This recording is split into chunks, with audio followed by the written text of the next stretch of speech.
শুরু করছি 22শে শ্রাবণ গল্পের দ্বিতীয় পর্ব। থালা ছেড়ে উঠে গেল শকুন্তলা। কিন্তু 7 দিন পরে 22শে শ্রাবণ।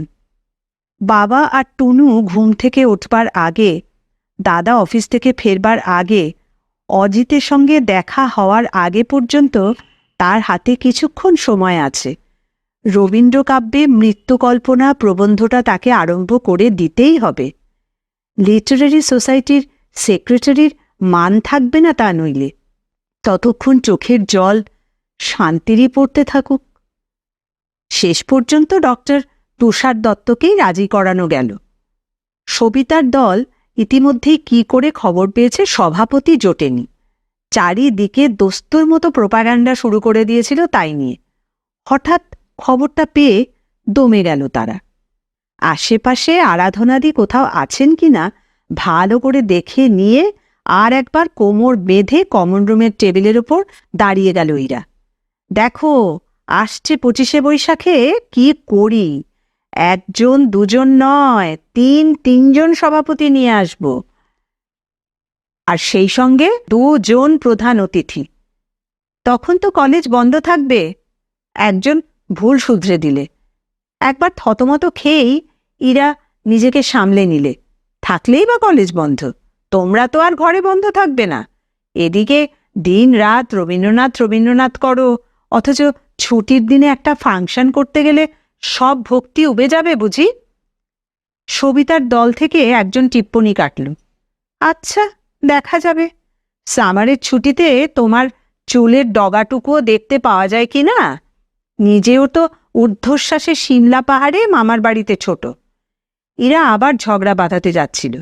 শকুন্তলা এসে পড়ল মাঝখানে। চুপ কর ইরা, ওসব বাজে তর্ক করে লাভ নেই। চল, প্রিন্সিপালের সঙ্গে একবার কথা বলে আসি। আরে আর 3 দিন বাদেই তো ফাংশন। অন্তত 2 দিন লাস্ট পিরিয়ডটা আমাদের অফ করে না দিলে ভারী অসুবিধে হচ্ছে নাচ আর গানের রিহার্সালে। সত্যি কাজের আর অন্ত নেই। যেটুকু সময় কলেজে থাকে যেন নিঃশ্বাস ফেলবারও সময় পায় না শকুন্তলা। মেয়েরা সব যেন কি পান থেকে চুমটি খসলে অভিমান করে বসে। হিমানি বস মানে তো শিখার রাগ পড়ে না।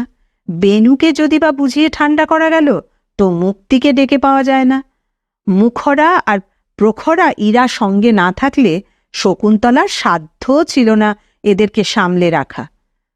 জোর করে তাকে লিটারারি সেক্রেটারি আর কলেজ ম্যাগাজিনের এডিটর করে দেওয়া এ ইরারই কীর্তি। এই দুঃসময়ে সেই সঙ্গে আছে বিশ্বস্ত সেনাপতির মতো। বলতে গেলে ডক্টর দত্তকে ধমকে রাজি করিয়েছে একরকম। ডক্টর দত্ত জানিয়েছিলেন ওই দিন তার একটা আর্ট কনফারেন্স আছে। শুনেই হাত পা নেড়ে বক্তৃতা জুড়ে দিয়েছিল ইরা। রবীন্দ্রনাথ নিয়ে ওয়ার্ক করছেন আপনি, একজন এডুকেশনিস্টও বটেন। স্টুডেন্টদের এইটুকু দাবিও যদি আপনারা মেনে নিতে না পারেন তাহলে আমরা কোথায় যাই বলুন তো। এই প্রশ্নের জবাব দেওয়ার চাইতে সভাপতি হওয়াটাই সহজ বলে মনে হয়েছে ডক্টর দত্তের। হেসে বলেছেন, আচ্ছা আচ্ছা, 1 ঘন্টা স্পেয়ার করতে পারি আমি, ওই ওতেই যথেষ্ট হবে। আন্তরিক কৃতজ্ঞতা জানিয়ে চলে এসেছে ওরা। পথে বেরিয়ে ইরা বলেছে, 1 ঘন্টা? ফাংশন হতেই তো 1.5 ঘন্টা। তারপরে তো প্রেসিডেন্টের অ্যাড্রেস। 2 ঘন্টার আগে পালান কি করে দেখব।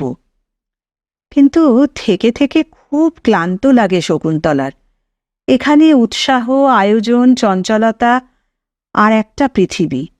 এখানে গন্ধ ধূপ জ্বলবে, রবীন্দ্রনাথের আলোক মূর্তির গলায় দুলবে ফুলের মালা, একটা স্বপ্নীল নীলিমা আলোয় ভরে যাবে ঘর। তানপুরার ব্যথিত মূর্ছনার সঙ্গে বেনু বোসের ভাবগম্ভীর মধুমতি গলায় গান উঠবে। সম্মুখে শান্তি পাড়াবার। চারদিকে অনুভব করা যাবে কবিগুরুর শুচিস্মিত আবির্ভাব। সমস্ত মন এক মুহূর্তে দেওয়ালের আড়াল ভেঙে বেরিয়ে যাবে, পৌঁছবে সেখানে শান্তিসাগরের তরঙ্গ দোলায় দোলায়, যেখানে একটি শ্বেত পদ্ম বিকশিত হয়ে উঠছে, আর তার ওপর ধ্যানাসীন হয়ে আছে সুন্দরের জ্যোতিস্বরূপ। 22শে শ্রাবণ। আর সেদিন বরানগরের একতলা ইট বের করা বাড়িতে নতুন একটা কুকীর্তির কাহিনী শোনা যাবে অজিতের। আরও কুস্ত্রী গলায় অবিশ্রাম গালাগালি দিয়ে যাবেন বাতে পঙ্গু অক্ষম বাবা। কাশির ধমকে হৃৎপিণ্ড ছিঁড়ে যেতে চাইবে টুনুর। আর গোগ্রাসে গিলে 125 টাকার চাকরিতে ছুটবে বর্দা। মুখের ভাত চোখের জলে ভেসে যাবে শান্তির। পেছন থেকে ইরা বলল, এখানে দাঁড়িয়ে আছিস কেন? চল না, দেখে আসি কেমন তৈরি হয়েছে হিমানীর নাচটা। রবীন্দ্রনাথের উদ্দেশ্যে একটা আকুল আরতি যেন বুকের ভেতর থেকে বিদীর্ণ হয়ে বেরিয়ে আসতে চায় শকুন্তলার। ক্ষমা করো, ক্ষমা করো কবিগুরু, ক্ষমা করো আমাকে। তোমার কিনুগোয়ালার গলিতেই বাসা বেঁধেছি, কিন্তু এখনো তো বাঁশির ডাক শুনতে পেলাম না। ঘুমের মধ্যে টুনি থেকে থেকে কেশে উঠছে। রাত্রেই বাড়ি উপদ্রবটা। সারা রাত যে কি অসহ্য কষ্টে কাটে মেয়েটার। তবু আজ 10 দিনের মধ্যে কোথা থেকে দাদা যেন বিনে পয়সায় কয়েক পুড়িয়া হোমিওপ্যাথি ওষুধ চেয়ে এনেছিল, এছাড়া আর কোনো ওষুধই পড়ল না। কালকের হাঙ্গামাটা চুকিয়ে ফেলতে পারলেই যেমন করে হোক নিজেই একটা ব্যবস্থা করে ফেলবেই শকুন্তলা। সন্ধেবেলা বাবার কাছে ঘা কয়েক খড়ম পেটা খেয়েছে অজিত, আর ঘণ্টাখানেক হাউমাউ করে ভাতের প্রতি অসহযোগ জানিয়ে একটা চাদর মুড়ি দিয়ে শুয়ে পড়েছে। ওর জন্য ভাবনা নেই, বড়দা এসে কান ধরে টান দিলেই সুসুর করে উঠে খেতে বসবে।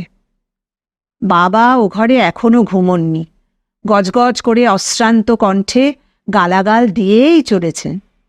পৃথিবীর কাউকে কোনো কিছুকে যেন এক বিন্দু ক্ষমা নেই তার। বাবার গালিগালাজগুলো আজকাল আর কান পেতে শোনবার দরকারও হয় না, একেবারে মুখস্থ হয়ে গেছে সব। কিন্তু এখনো কেন ফিরছে না দাদা? রাত তো 10টার কাছাকাছি।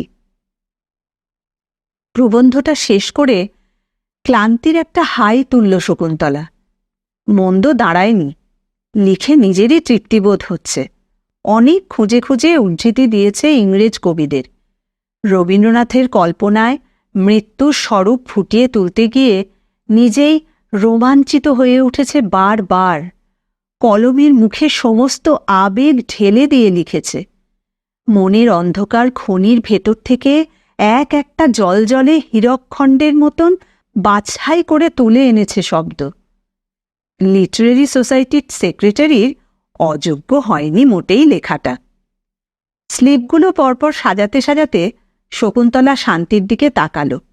লণ্ঠনের ওপাশে উবু হয়ে বসে ঘুমে জড়ো জড়ো চোখে প্লেটের ওপর প্রশ্নের অঙ্ক কষছে শান্তি। শকুন্তলা বললে, শুয়ে পড় শান্তি, শুয়ে পড়, আর অঙ্ক কষতে হবে না এখন।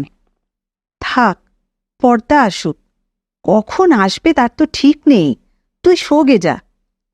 ঘুম ভরা চোখ দুটোকে 2 হাতের পিঠে ডলে নিয়ে শান্তি সোজা হয়ে বসল।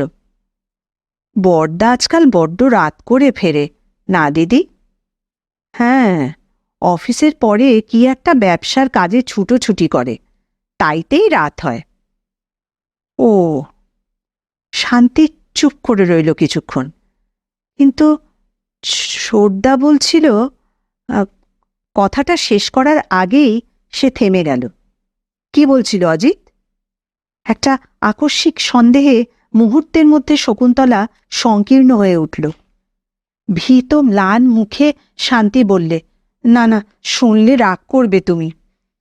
রাগ করব না, বল। ছোটদা বলছিল। একটা ঢোক গিলল শান্তি। ওই মানে বড়দার ব্যবসা না হাতি, ছোটদা নাকি নিজের চোখে দেখেছে।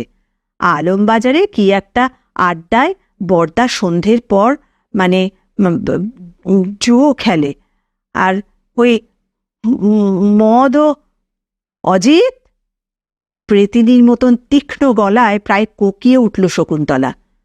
অজিত সাড়া দিলে না, নড়ল না পর্যন্ত, যেন মরার মতো অঘোর ঘুমে মগ্ন। অজিত! আর একবার তেমনি অস্বাভাবিক তীব্র স্বরে শকুন্তলা বিস্ফোরিত হয়ে পড়ল। কিন্তু অজিত সাড়া দেওয়ার আগেই নাড়া খেল দরজার কড়া। ঝনঝন করে একেবারে ভেঙে ফেলতে চাইল ক্ষয়ে যাওয়া দরজাটাকে। এত রাতে আবার বাড়িতে ডাকাত পড়ল নাকি? বাবা ক্ষণক্ষণ করে উঠলেন। বরদা এসেছে। ছুটে দরজা খুলতে গেল শান্তি। হুড়কোড় আওয়াজ এলো পাল্লা দুটোকে সজোরে আছড়ে ফেলার, এলো ধপ ধপ করে কয়েকটা জুতোর অসংলগ্ন ভারী ভারী শব্দ। তারপরেই কুয়োতলার বালতিটাকে নিয়ে সবেগে কেউ উঠোনের ওপরে আছাড় খেয়ে পড়ল। ও মাগো! শান্তির আর্তনাদ বাজল পাড়া কাঁপিয়ে। ছুটে বেরুল শকুন্তলা। ফোঁড়া পা নিয়ে টলতে টলতে বেরোলেন বাবা। দুটো লণ্ঠনের আলোয় স্পষ্ট দেখা গেল উঠোনের ওপরে লম্বা হয়ে পড়েছে রণজিৎ। বমি করে ভাসিয়ে দিচ্ছে সব। মদ আর এক রাশ অজীর্ণ খাদ্যের টুকরোর অম্ল গন্ধে আবিল হয়ে গেছে চারিদিক। রণজিৎ, রণজিৎ, কি হলো? কাঁপতে কাঁপতে এগিয়ে আসতে লাগলেন বাবা। কিছু হয়নি দাদার। নিচের ঠোঁটটাকে কামড়ে ধরে রক্তাক্ত করে দিতে চাইল শকুন্তলা। দাদা, দাদা মদ খেয়েছে। মদ? বাবা দুপা পিছিয়ে গেলেন। তারও স্বরে চেঁচিয়ে উঠলেন, হারামজাদা! রণজিৎ আস্তে আস্তে মাথা তুলল খানিকটা। জড়িয়ে জড়িয়ে বললে, খামোখা চেঁচাচ্ছ কেন? মদ খাই, জুয়ো খেলি, যা খুশি করি, তোমাদের টাকা তো এনে দিয়েছি। অনিশ্চিত হাতে বুক পকেটের ভেতর থেকে কি কতগুলো টেনে বার করে সে হাওয়ায় উড়িয়ে দিলে। তারপর আবার নিজের বমির ওপরেই মুখ থুবড়ে পড়ে গেল। টাকা! ক্ষুধার্ত জন্তুর মতো উচ্চারণ করলেন বাবা। টাকাই বটে। এক রাশ 10 টাকার নোট কাগজের মতো উড়ে বেড়াচ্ছে উঠোনময়। বাবার কোটরে বসা অদৃশ্য চোখ দুটো জ্বলে উঠল দুখানা নতুন শিকির মতো। আর একবার বেড় উচ্চারণ করলেন, হারামজাদা। তারপর না, তারপর স্বপ্ন দেখল না শকুন্তলা। বেতো শরীরে প্রাণপণে নত হয়ে উঠোন থেকে নোটগুলো থাবা দিয়ে দিয়ে তুলে নিচ্ছেন বাবা। লণ্ঠনের আলোয় তার পাকা চুলগুলো রূপোর তারের মতো ছকছক করছে। খিক খিক খিক করে অশ্লীল হাসির একটা আওয়াজ এলো। পাথরের মূর্তি শকুন্তলা যেন হাতুড়ির ঘা খেয়ে নিজের চেতনাটা কুড়িয়ে পেল। বারান্দায় দাঁড়িয়ে অজিতটা হাসছে। আমি তখনই বলেছিলাম। ও তলা থেকে 8খানা ইট কুড়িয়ে অজিতের দিকে ছুঁড়ে মারল শকুন্তলা। লাগলো না। পুরনো দেওয়াল থেকে এক রাশ চুনবালি শুধু ঝুরঝুর করে ঝরে পড়ল। এক লাফে ঘরের মধ্যে অদৃশ্য হল অজিত। সনাতনম এনম আহুর। বেদমন্ত্র পড়ছে সুনেত্রা গোস্বামী। গম্ভীর মন্ত্রধ্বনিতে সমস্ত সভাটা আচ্ছন্ন হয়ে আছে। চন্দন, ফুল আর ধূপের গন্ধে পূজা মণ্ডপের পবিত্রতা আকীর্ণ হয়ে গেছে। বড় ফটোখানার ভেতরে যেন প্রাণ প্রতিষ্ঠা হয়েছে রবীন্দ্রনাথের। যেন বেদমন্ত্রের প্রতিটি উদাত্ত অনুদাত্তের আহ্বান একটু একটু করে জ্যোতির বলয় বিদীর্ণ করে দিচ্ছে তার চারিদিকে। চোখ বুজে বসে আছেন সভাপতি। চোখ বুজে বসে আছেন সভার সকলে। এমনকি সবিতার দলও মন্ত্রমুগ্ধ হয়ে গেছে। দেওয়ালে ঠেস দিয়ে স্তব্ধ হয়ে দাঁড়িয়েছিল শকুন্তলা। বরানগরের বাসা মুছে গেছে কাল রাত্রির সমস্ত দুঃস্বপ্ন। ধুয়ে নির্মল হয়ে গেছে বিনিদ্র প্রহরগুলির সেই পঙ্ক স্নান। রবীন্দ্রনাথের দুটি উজ্জ্বল স্নিগ্ধ চোখ থেকে যেন করুণার অমৃতধারা এসে ধন্য করে দিচ্ছে তাকে। শকুন্তলার মনে হতে লাগলো ওই গন্ধ ধূপের ধোঁয়ার মতন তার সমস্ত অস্তিত্ব অমনি বায়বীয় হয়ে যাক, মিলিয়ে যাক জীবনের যা কিছু ভার আর যত কিছু তুচ্ছতা, অমনি শূন্যময় হয়ে গিয়ে রবীন্দ্রনাথের ভাবমূর্তির পারে সে নিঃশেষিত করে দিক তার নিবেদিত প্রণাম। শকুন্তলাদি, মাধবী এসে স্পর্শ করল তাকে। বিরক্ত হয়ে শকুন্তলা ফিরে তাকাল। কি হলো আবার? একবার মেকআপ রূপে এসো না, ওরা ডাকছে। আহ, একটা মুহূর্ত এরা শান্তি দেবে না। শকুন্তলা একটা দীর্ঘশ্বাস ফেলল। চল। কমন রুমেই মেকআপ চলছে। ফুলের গয়না সর্বাঙ্গে পরে শ্রীমতীর ভূমিকায় তৈরি হয়েছে হিমানী গুপ্ত। সুন্দরী মেয়েটিকে অপরূপ লাগছে দেখতে। মুগ্ধ হয়ে গেল শকুন্তলা। বাহ বাহ, বেশ হয়েছে। কর্ণকুন্তী সংবাদের কর্ণ ইরা। নাকের নিচে ক্রেপের গোঁফটা চেপে ধরে হেসে অস্থির হয়ে উঠল। এই আমাকে দেখছিস না? কেমন গোঁফটা লাগিয়েছি বলতো? একেবারে মহাবীর কর্ণ বলে মনে হচ্ছে না? এই চুপ চুপ চুপ, শুনতে পাবে ওখানে। সুপারিনটেন্ডেন্ট আরাধনাদি মেকআপের চার্জে। অমন ভারিক্কি মানুষ প্রসন্ন হাসিতে মুখ আলো করে বললেন, কেমন শকুন্তলা, ঠিক হয়েছে না সব? চমৎকার হয়েছে। ইরা আবার ফিরে আয়নার সামনে গিয়ে দাঁড়ালো। তারপর মুখভঙ্গি করে দেখতে লাগলো ক্রেপের গোঁফটায় তাকে কেমন মানিয়েছে। একটু হেসে শকুন্তলা হলঘরে ফিরে এলো। একটার পর একটা প্রোগ্রাম হয়ে চলল স্টেজের ওপর। চমৎকার উতরে যাচ্ছে সবগুলো। সবিতার দলের পক্ষ থেকে আর কোনো সাড়া পাওয়া যাচ্ছে না। অসীম আত্মপ্রসাদে আর গভীর তৃপ্তিতে দেওয়ালের কোণে নিজের জায়গাটুকুতে দাঁড়িয়ে রইল শকুন্তলা। তার প্রবন্ধটা পড়া হয়ে গেছে সকলের আগেই। সভাপতি উচ্ছ্বসিত হয়ে বলেছেন, সাধু সাধু। প্রিন্সিপাল তার দিকে সস্নেহ চোখে তাকিয়েছিলেন। এমনকি সিসিবি পর্যন্ত বলেছেন, চমৎকার। কোথাও আর কোনো ক্ষোভ নেই শকুন্তলার। এতটুকু গ্লানিও অবশিষ্ট নেই কোনোখানে। বরানগরের বাসা অনেক দূরে পড়ে থাকুক, আপাতত নিজের মধ্যেই সে চরিতার্থ হয়ে গেছে। হলের আলো নিভিয়ে অন্ধকার করে দেওয়া হয়েছে।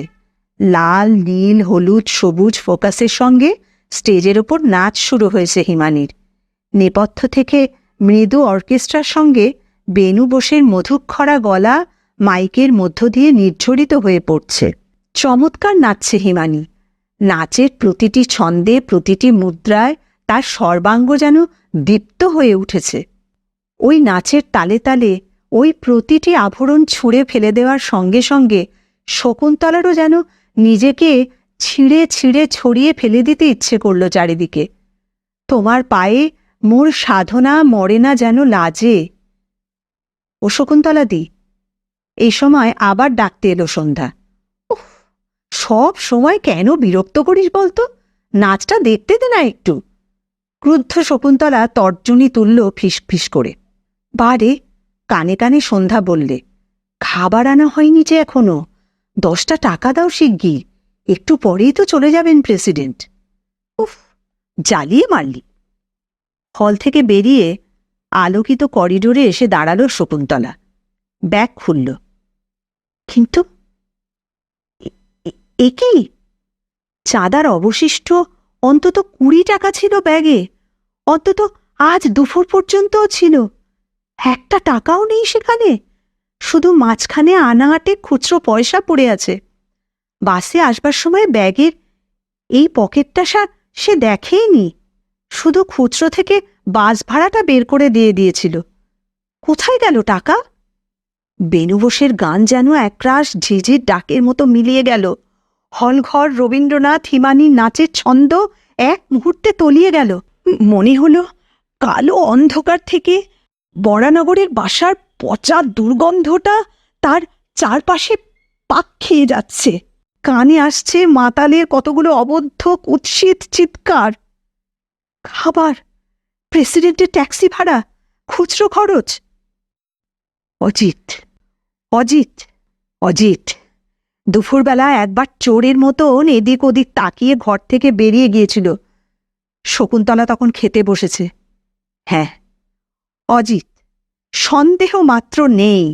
দাদা যদি জুয়ো খেলে মদ খেয়ে বাড়ি ফিরতে পারে, বাবা যদি সেই ক্লেদাক্ত নোটগুলোকে অমন লোলুপ হয়ে কুড়িয়ে নিতে পারেন, তাহলে তাহলে অজিতের আর দোষ কি? কিন্তু কি বলবে শকুন্তলা? কি কৈফিয়ত দেবে? কোন লজ্জায় বলবে চাঁদার টাকা তার নিজেরই ভাই? বাবা, দাদা, অজিত কেউ বাদ নেই, কেউ না, কেউ না। সবাই যখন পঙ্কের মধ্যে ডুবে গেছে, তখন সে কেমন করে দাঁড়িয়ে থাকবে একটা শুকনো ডাঙার ওপরে? সেও তো চোর, ও টাকা সেই যে চুরি করেছে। মাথার মধ্যে রক্ত ঘুরতে লাগলো, আগুন জ্বলতে লাগলো সারা শরীরে, যেন দুটো চোখ অন্ধ হয়ে গেল শকুন্তলার, যেন মৃত্যুর একটা পিছল সিঁড়ি হাতড়ে হাতড়ে অন্ধের মতো সে নেমে চলল পাতালের দিকে। কমন রুমে একা এসে দাঁড়ালো শকুন্তলা। কেউ কোথাও নেই। শূন্য ঘরে একটা আলো জ্বলছে, আর গোল বড় টেবিলটার ওপর পড়ে আছে একখানা সঞ্চয়িতা, কয়েকটা শাড়ি, জামা, জোড়া তিনের চশমা, গোটা 2 রিস্টওয়াচ, আর আর লাল, সাদা, সবুজ, খয়েরি এক রাশ মেয়েদের ব্যাগ। না, কোথাও কেউ নেই। হিমানির নাচ দেখতে সবাই উইংসের ধারে ভিড় জমিয়েছে, এমনকি আরাধনা দিও। এক মুহূর্ত আর অপেক্ষা করল না শকুন্তলা। চকিতের মধ্যে তুলে নিলে পাইথন লেদারের একটা শৌখিন ব্যাগ। জিনিসটা চেনা, বেনু বোসের ব্যাগ। লাখপতির মেয়ে বেনু বোস 3 রকমের মোটরে চড়ে কলেজে আসে। তার ব্যাগে 20টা টাকা হাত দিলেই তুলে নেওয়া যাবে। বেনু হয়তো কোনোদিনও টেরও পাবে না। অনুমান ভুল হল না। মেয়েলি প্রসাধনের সুগন্ধি ভরা ব্যাগটার ভেতর থেকে 2খানা সুরভিত নোট বের করে নিয়ে সেটা যথাস্থানে নামিয়ে রাখল শকুন্তলা। হাত কাঁপল না, পা কাঁপল না একবারও। তারপর তেমনি ভাবেই বেরিয়ে এলো কমন রুম থেকে। ছায়াবাজির মতো কখন অনুষ্ঠান শেষ হয়ে গেল। ডক্টর দত্ত অনেকক্ষণ ধরে অনেক কথা বলে গেলেন। তার একটা শব্দ ভালো করে বুঝতে পারল না শকুন্তলা, একটা কথার অর্থ বোধ করতে পারল না। শুধু নোট দুটোর উগ্র সুগন্ধ তার মস্তিষ্কের ভেতরে বিঁধতে লাগলো এক রাশ কাঁটার মতো। দুধের মতো শুভ্র সন্দেশ, পরিপাটি খাবার, চুরির এক বিন্দু ময়লা তাতে লাগেনি। তবু এক টুকরো সন্দেশ ভেঙে মুখে দিয়েই উঠে দাঁড়ালেন সভাপতি। বুকের মধ্যে রক্ত ছলাৎ করে ভেঙে পড়ল শকুন্তলার। গন্ধ পেয়েছেন, গন্ধ পেয়েছেন নাকি? চুরি করার নোটের গন্ধ।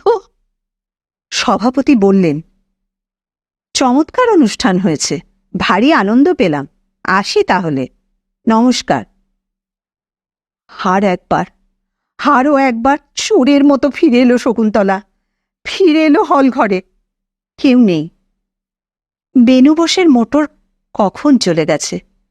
মেয়েরা এতক্ষণে পৌঁছে গেছে যে যার বাড়িতে। শুধু তারই যাওয়া হয়নি এখনো। অর্ধেক পথ থেকে সে ফিরে এসেছে।